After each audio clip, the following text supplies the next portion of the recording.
Hi, I'm Jerry Blackwell, president of the new museum, Truckee History, and I'd like to tell you about the area's museums and how they can help Truckee's tourist industry. As the number of ski days decrease due to global warming, projections are that Truckee will experience an 80% reduction in ski days from the levels reached at the beginning of this century to the end of the century. Along with that, Truckee is experiencing fewer winter visitors. What can we do to offset this decrease and keep Truckee an appealing place to visit? Hopefully, other Truckee attractions will fill the bill. Being outdoors and experiencing nature will continue to appeal to everyone. Hiking, mountain biking, road biking, canoeing, and boating all have the allure to bring visitors to Truckee. Nature will be the biggest draw. Also, stories of our rich history will be a big attraction. The area's museums can hold the interest of individuals and families traveling into Truckee. Today, we now have a number of museums in the area. There are actually 6 museums in the Truckee area. The largest, at Donner Memorial State Park Visitor Center, has exhibits describing the challenges of the early immigrants and subsequent travelers. The Old Jail Museum, just behind Truckee's historic Main Street, gives the details of a wild mountain town. The jail was an important tool to tame Truckee's wild side. The Railroad Museum tells the story of who built the railroad across the western United States, why it was done, and how it was built. And the new Museum of Truckee History describes the development of the area from before the completion of the Transcontinental Railroad through the growth of Truckee's industries and the creation of the town of Truckee. The 20-mile outdoor museum gives motorists information about the sites along Old Highway 40. And the Rail Yard Pocket Park has 2 pieces of railroad equipment that kept the railroad open through Truckee. Donner Memorial Park Visitor Center is the anchor for all these museums. It's the largest and most visited of all 6, with approximately 180,000 visits annually. Within Donner Memorial State Park is a location of cabins built to help the early California immigrants survive the winter. The immigrant monument itself was built on the location of one of these cabins to memorialize their efforts. Truckee's Old Jail is now a museum operated by the Truckee Donner Historical Society. Because it's built of stone and unheated, it's only open in the warmer months. Still, it gets 2,600 visitors annually. The jail was originally built at the end of what was then Truckee's most raucous street. Along the street were bars and other so-called sporting places. Drunks, fights, and other unsocial events would happen there. Constable Teeter got the jail built here so he could only take the jail's customers a short distance. In addition to this wild side story, the museum tells other Truckee stories. The Railroad Museum is a small museum housed in an old Southern Pacific Railroad caboose. Even with a small space, it still has 5,000 visitors annually. The Truckee Donner Railroad Society operates this museum. In the museum is told the story of who, why, and how the Transcontinental Railroad was built. Pictures and displays tell the story of the first railroad to span the continent and the subsequent railroads built for logging and tourism. The outdoor rail yard pocket park is on the location of the old Truckee rail yards.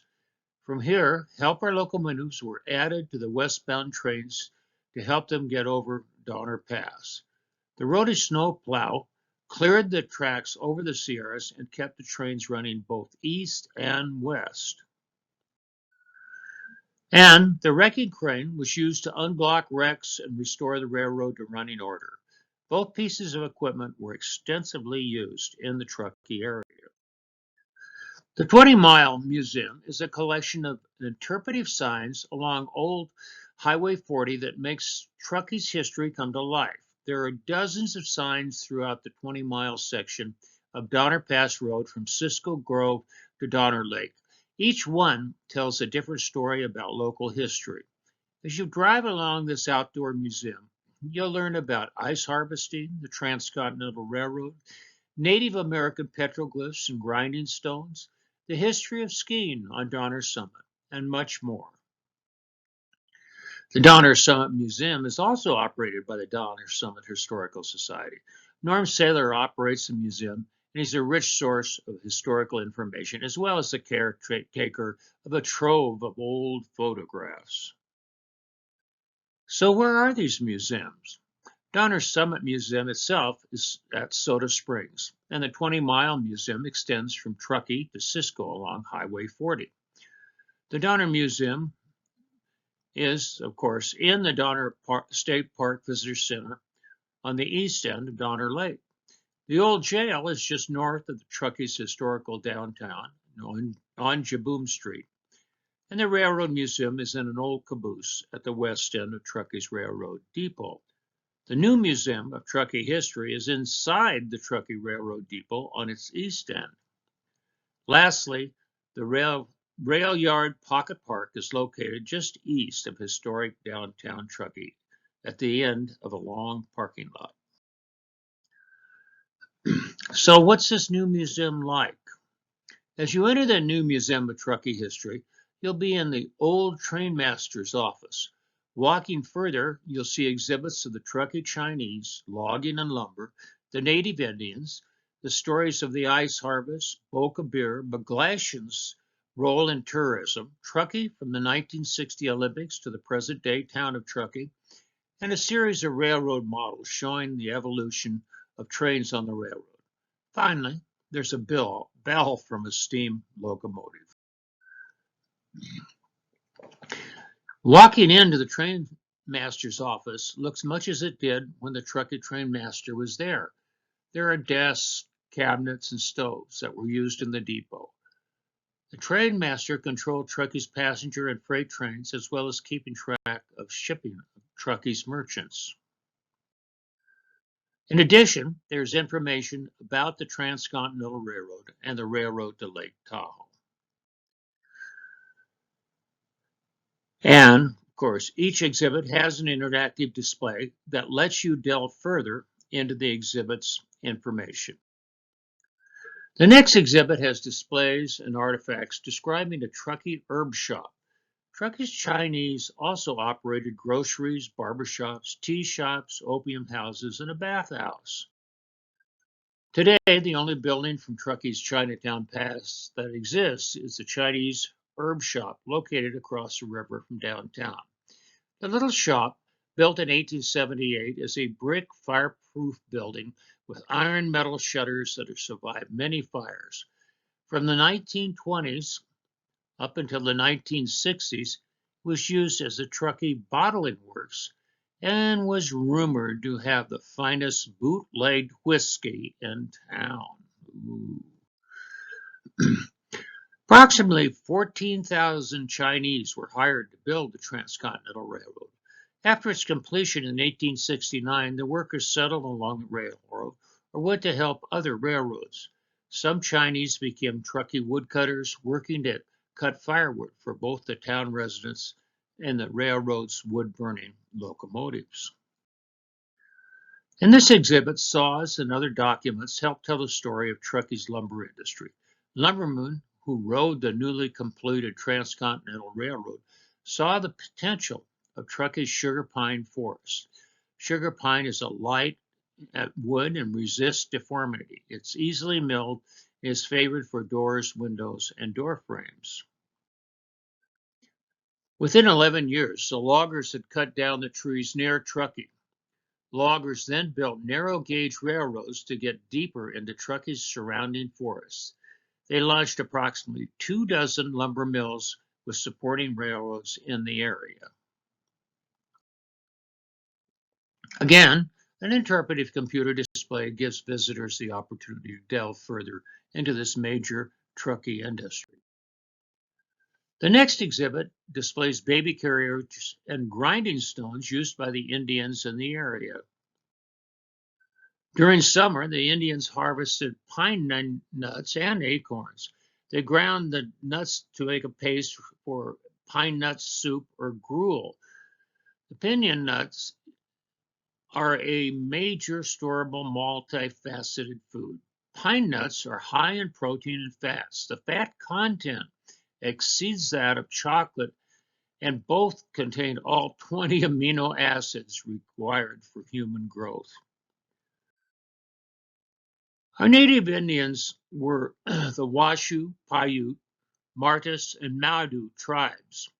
These Indians all spent time here during the summer. The Washoe were the primary tribe in the area, and even in winter, the Washoe lived on the shores of Lake Tahoe. The town of Truckee and the river were named after a Paiute chief. When the first wagon train to cross the Sierras came to a point where the Humboldt River disappears into the desert sand, Caleb Greenwood, one of the mountain guides, went searching for water. Caleb came upon a Paiute hunting party, and the chief kept saying Troquet. Greenwood assumed that that was his name, and the name stuck. Several years ago, a linguist was studying the Paiute language and found the true meaning of Troquet. What the chief was really trying to tell Greenwood was that it was okay to go west for water. Another early Truckee industry was built on blocks of ice. Settlers in the Truckee area watched as thick layers of ice froze in the area's many ponds. Enterprising residents began to cut the ice into blocks and take it to the railroad. This was before the days of mechanical refrigeration. Here are tools to cut the ice blocks and move the ice to the ice house. The Transcontinental Railroad then shipped the ice in insulated boxcars to San Francisco, California's Central Valley, and points east. The ice was used for homes, but it's also the Central Valley farmers shipping their fruits and vegetables in ice-cooled boxcars to the Midwest that greatly helped them. This was the beginning of California's agricultural industry. The ice industry also attracted the interest of brewers. The Boca Brewery was established near both the railroad and the ice houses. Hops and malt were brought to the Boca by the railroad. Ice was supplied from the frozen ponds, and bottled beer was shipped to San Francisco and other locations in the West. Smooth lager beer needs to be cold as it is fermenting. At temperatures just above freezing, the lager yeast works its magic over many months to create the crisp, clean, dry flavors characteristic of lager beer. This was a very successful operation until mechanical refrigeration arrived and the San Francisco breweries were able to produce their own lager beer. Charles McGlashan was a Truckee newspaper publisher and a promoter of Truckee tourism. To attract tourists, he helped build an ice palace in downtown Truckee. The ice palace was constructed of a wood frame wrapped in chicken wire that was sprayed with water each night. There was an ice rink inside and a toboggan run at one end. As more tourists arrived, one of the area's first ski runs was built where the Cottonwood restaurant stands today. The ski area had a ski lift and a ski jump. It was the beginning of the surrounding area's ski industry. Skiing and other forms of tourism continued to grow. In 1960, the Winter Olympics were held in what was then called Squaw Valley. Tourists flocked up on the partially completed Interstate 80 and old Highway 40. I-80 was completed shortly after the Olympics ended, but the wide all-year highway was a big hit. Truckee's population went from approximately 2,000 in 1960 to over 20,000 in 2020. The last exhibit is a wall of railroad models showing the evolution of equipment from the first locomotive that came to Truckee in 1868 to the trains of today.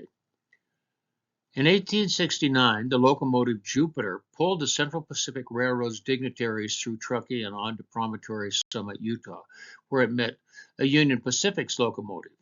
There, the golden spikes were pounded in, symbolizing the union of the two railroads and the completion of the first transcontinental railroad. Another model was a huge steam engine called a cab forward.